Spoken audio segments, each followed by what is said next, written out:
Bienvenue dans l'entretien de France 24. Aujourd'hui, nous recevons M. Modibo Sidibé, ancien Premier ministre de l'ancien président Amadou Toumani Touré. Avec lui, nous allons essayer de comprendre ce qui s'est passé au Mali. M.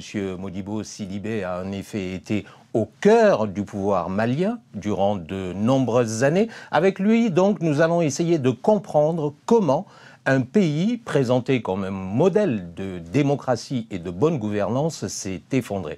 Monsieur Modibo Sidibé, bonjour. Bonjour, monsieur Fall. Alors, est-ce que vous estimez, je rappelle que vous avez été Premier ministre de monsieur Amadou Toumani Touré, est-ce que vous estimez que vous avez une part de responsabilité dans la crise malienne? Écoutez, la crise malienne, monsieur Fall, a un certain nombre de causes qui sont structurelles et conjoncturelles.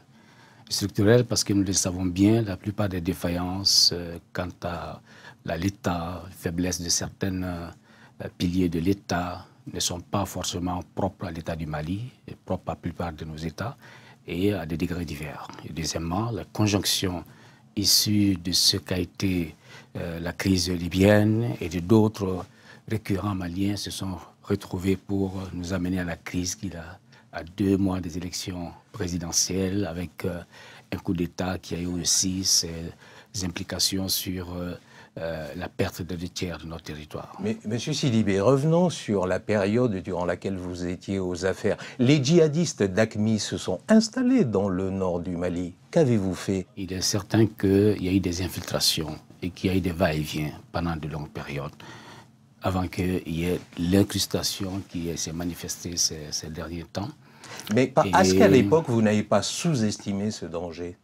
Ce n'est pas une question de sous-estimer, parce qu'il y a eu parfois des affrontements entre les forces armées maliennes et certains des djihadistes, des groupes djihadistes. Et deuxièmement, le Mali a appelé à l'époque, si vous vous souvenez, à une coopération sous-régionale avec les pays du front pour véritablement faire face à cette situation-là. Il était certain que ce n'était pas le Mali devait jouer sa partition, mais cela devait se faire avec l'ensemble des pays de la sous-région. Et vous estimez que les pays de la sous-région, et en particulier l'Algérie, n'ont pas répondu à votre appel à cette époque-là? Je crois que, pas qu'ils n'ont pas répondu, mais la réponse n'a pas été véritablement ce qu'on pouvait attendre en termes de résolution, puisqu'il y a eu, par exemple, des états-majors conjoints ont été mis en place, mais l'opérationnalisation et les interventions sur le terrain n'ont pas été dans la direction souhaitée. Et le sommet qui devait entraîner tout cela ne s'est pas évidemment tenu. Et comment expliquez-vous, avec le recul, cette tiédeur de vos voisins et du plus puissant d'entre eux, l'Algérie? Les uns et les autres n'ont pas pris peut-être la dimension du problème.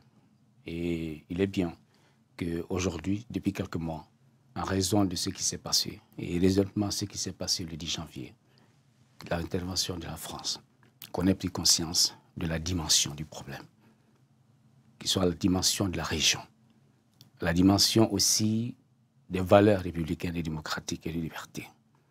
Et c'est l'occasion pour moi de saluer la France pour la décision qu'elle a eu à prendre d'intervenir et de stopper la descente vers le sud, donc le délitement de l'État.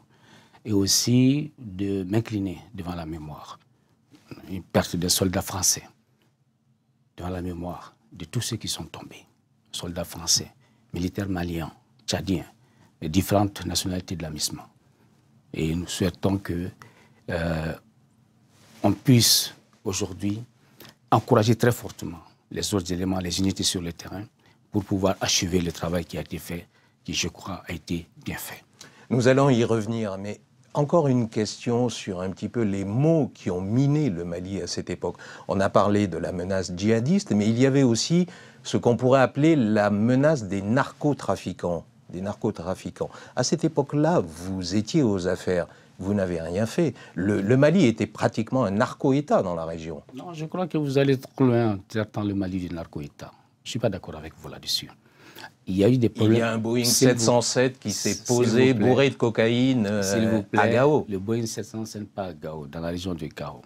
Et vous le savez bien, et les images qu'on a vues, l'immensité de la zone, montraient qu'il y a des choses qui pouvaient surprendre par rapport aux défaillances en termes de système.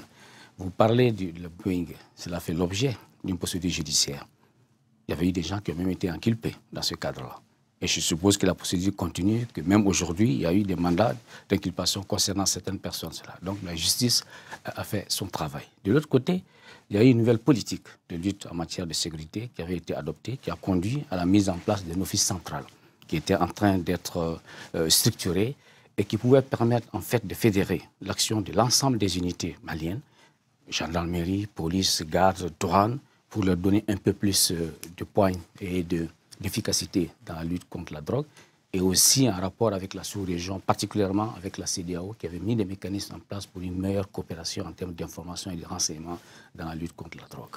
Avec le recul, comment expliquez-vous que l'armée malienne se soit effondrée aussi rapidement lors de l'offensive des djihadistes?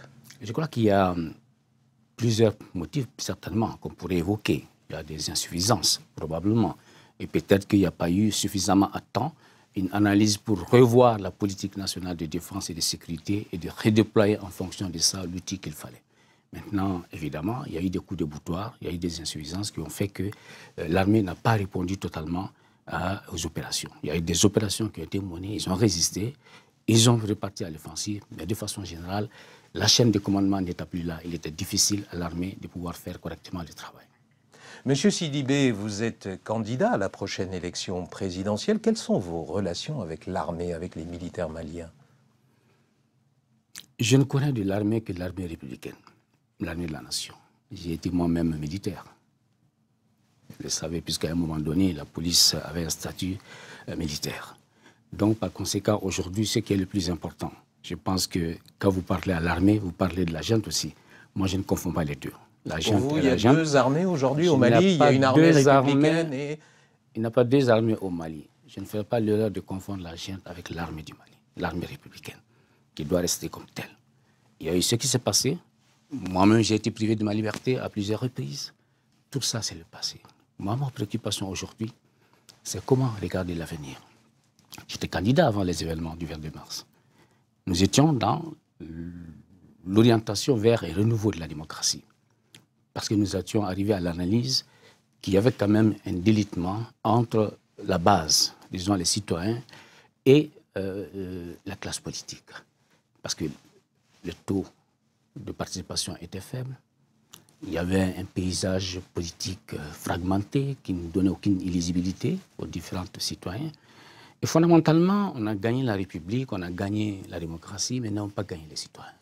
Il faut maintenant rebâtir les citoyens. Vous avez fait allusion à vos rapports compliqués, notamment avec le capitaine Sanogo, je rappelle, qui est l'auteur du coup d'État en 2012. Est-ce que vous estimez aujourd'hui que c'est un obstacle pour la démocratie malienne? Je voudrais d'abord réajuster. Je n'ai pas de rapport compliqué avec le capitaine Sanogo. Vous avez été arrêté à plusieurs reprises. J'ai été arrêté à plusieurs reprises. Et pour moi, sans motif véritablement. Et j'ai fait l'objet d'une 4e tentative, ce qui m'a amené à prendre des mesures de sécurité pour moi-même. Quittant mon domicile, j'ai vécu un peu comme des déplacés, parce que ma famille était éclatée pendant de longs mois. Donc aujourd'hui, ma préoccupation, ce n'est pas ça. Ce n'est pas ça. Je ne regarde pas dans le rétroviseur. Le plus important aujourd'hui, parce que tous les événements qui sont survenus ont mis quand même des déchirures au sein de la nation malienne. Il nous faut regarder comment rebâtir cette nation. C'est pour ça que nous étions candidats et c'est pour ça que nous confirmions notre candidature. Que nous avons créé un parti politique pour être la 2e génération des partis politiques de notre démocratie. Je ne confonds pas le système démocratique avec les faiblesses de gouvernance, les insuffisances de gouvernance. Il y a eu des acquis, il faut les consolider. Il y a eu des défaillances, il faut les dépasser. Vous êtes candidat à l'élection présidentielle, je le rappelle. Est-ce que vous estimez qu'on peut organiser des élections au mois de juillet? Est-ce que le calendrier est tenable?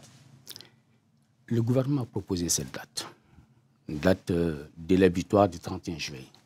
Il nous appartient tous en tant qu'acteurs, partis politiques, société civile, communauté internationale, administration gouvernementale, société civile, de travailler dans cette direction. Il ne s'agit pas de soulever les obstacles pour dire il va se passer ceci, il va se passer ça. Restons autour d'une table, examinons toutes les difficultés et les contraintes, essayons de les lever pour aller vers ça. Tout le monde le sait que dans la situation actuelle, il faut une autorité légitime forte, capable de faire face aux enjeux d'aujourd'hui et de demain pour notre pays.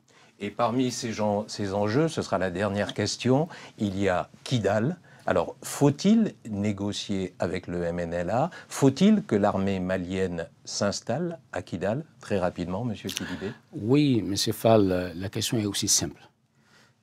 L'intégrité du territoire est préservée. Kidal fait partie du Mali. La souveraineté du Mali doit s'y exercer. Tous les groupes armés doivent désarmer. Tous ceux qui respectent ces différentes conditions, on peut envisager de discuter. C'est ce que la Commission nationale de réconciliation et de dialogue va faire. Nous sommes réconfortés que sur toute l'année, du début jusqu'à maintenant, la communauté internationale et tous nos partenaires, et particulièrement la France, n'ont jamais cessé d'affirmer l'intégrité du territoire et la souveraineté pleine et entière du Mali sur l'ensemble de son territoire. Les négociations doivent le permettre parce qu'on doit voter à Kidal. C'est important, comme dans les autres parties du Mali. Monsieur Sidibé, merci. Merci à vous de votre fidélité. L'information continue sur France 24.